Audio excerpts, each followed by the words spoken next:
वडाळ्यामध्ये इंधन माफियांचा पर्दाफाश झाला आहे आणि हा पर्दाफाश हा अन्न नागरिक पुरवठा विभागाकडून करण्यात आला आहे। त्याचबरोबर मुंबई पोलीस देखील या ऑपरेशनमध्ये सहभागी होते।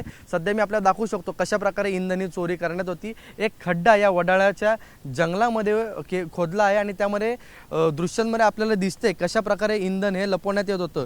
हे प्रत्येक जे बॉक्स आहेत हे कमीत कमी 20 लिटरचे आहेत आणि पूर्णपणे इंधन हे या बॉक्समध्ये भरण्यात येत होतं आणि हे अवैधरित्या विकण्यात येत होतं।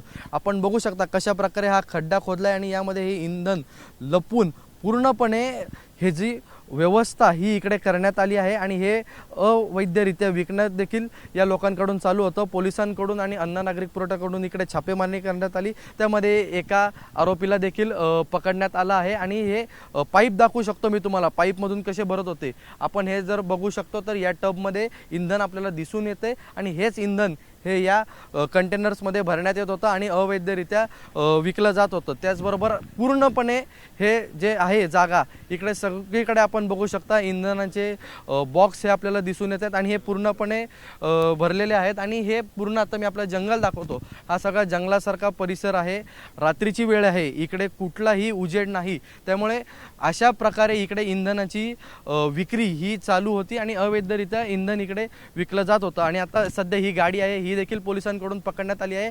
या गाडीची पूर्णपणे डिक्की ही इंधनाकडून भरलेली आहे। होंडा सिटी गाडी आहे, या होंडा सिटी गाडीमधूनच हे इंधन हे नक्की कुठे जात होतं हा देखील प्रश्न उपस्थित होतो। आणि त्याचप्रमाणे ही पूर्ण जागा मी आता आपल्याला दाखवू शकतो। सगळीकडे कंटेनर्स आहेत, इंधनाचे मोठमोठे कंटेनर्स आहेत आणि सगळे पॅक कंटेनर आहेत आणि हेच पॅक कंटेनर हे फोडून काही लोक इंधन हे अवैधरित्या भरत होते आणि त्यावेळीच इकडे छापेमारी झाली आणि त्यांनी पोलिसांकडून जे आपल्याला सांगण्यात आलं आहे की इंधन भरताना इकडे ते लोक सापडले, त्यामध्ये एका आरोपीला देखील इकडे पकडण्यात आलं आहे आणि बाकी अंधाराचा फायदा घेऊन हे फरार झाले आहेत। पण प्रश्न असा उपस्थित होतो की नक्की इंधन कुठे जात होतं आणि ह्याच्या मागे नेमका कोण आहे। आता हा मुंबई पोलीस शोध घेतात, हे लवकरच आपल्याला समजेल। कॅमेरामन कृष्णा खापरे सोबत ईशान देशमुख, एबीपी माझा, मुंबई। एबीपी माझा, उघडा डोळे बघा नीट।